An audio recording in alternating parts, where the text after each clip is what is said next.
होय पवनचे पप्पा. काय म्हणते अर्थ काय बोल की. मला सांगा, हम्म? ती या शब्दाचा वापर कुठे केला जातो? काय बोलती ती या शब्दाचा वापर हम्म. किती जागेवर केला जातो, छान छान जागेवर उपयोगी. समज, ती गर्लफ्रेंड माझी इथून तिथून गेली पण मला भेटून गेली नाही, बरोबर का? बर. हा. आणखी ती शेजारणीचा ड्रेस हा. किती छान आहे. हं.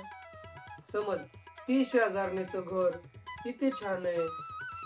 ती शेजारणीची जुल्फे, काय त्या जुल्फेची कमाल. हा. खरं आहे खोटं आहे, हा? खरंय खरंय.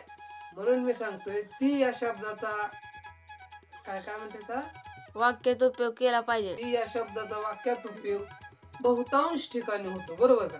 हा. म्हणून सांगतो तुला मी, ती ही शब्द आहे का लय चांगला. हा. कारण ती ती ती म्हणजे गर्लफ्रेंड असते, कळलं का तुला? हा. त्याच्यामुळे ती हा शब्द खूप चांगला असा मला तर लय आवडतो.